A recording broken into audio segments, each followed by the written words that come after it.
réussi grâce à Internet? Les Norman, les Mister V, etc. Mais oui, son fondateur, Mark Zuckerberg. Cyprien, Norman. Bien sûr Norman et Cyprien aussi. Norman fait partie justement de ce type d'humour que tous les jeunes attendent. Sur quel genre de site passez-vous le plus de temps? Mes mails et Facebook, c'est assez restreint. C'est plutôt des trucs pour l'école. Disons des généralités, la culture générale.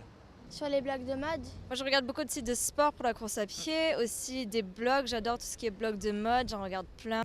La création globalement marche très bien, puisque voilà, encore une fois, on a une idée, on la diffuse. Que pensez-vous de l'utilisation d'Internet pour réussir sa vie professionnelle? C'est un réel atout pour réussir sa vie parce que c'est quelque chose qui nous permet d'ouvrir beaucoup de portes. Je pense que c'est une belle arme pour commencer sa vie active.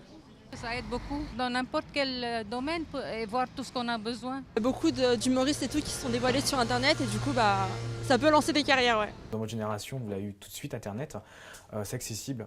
C'est vrai qu'on peut rapidement faire des choses avec Internet, de la vidéo, tout est instantané et à partir du moment où tu as une idée, tu peux tout de suite la communiquer rapidement. Justement, la richesse de ce média et le fait qu'ils ont appris et ils ont grandi en l'utilisant dans leur quotidien. Ils ont appris à s'en servir très tôt, ils ont appris et ils ont compris très vite aussi quelle utilité ça pourrait avoir pour leur carrière, pour leur entreprise, pour leur développement.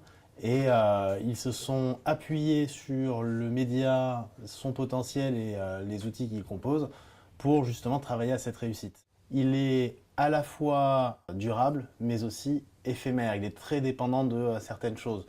Tout simplement parce qu'ils ne savent pas forcément l'utiliser correctement. Ne jamais se relâcher, ne pas prendre trop de temps pour faire les choses parce que les choses avancent très rapidement. Faites preuve de curiosité. Vous pouvez prendre Internet il y a 10 ans, il y a 5 ans, il y a 3 ans, il y a 2 ans, il y a 2 mois. Il y a de nouvelles choses qui se créent en permanence, de nouvelles pratiques, de nouvelles évolutions, des choses qui se faisaient qui ne se font plus, des choses qu'on fait aujourd'hui qu'on sait qu'on ne fera plus dans 6 mois et des perspectives d'évolution qui sont encore très fortes et qui vont certainement nous surprendre dans les années à venir.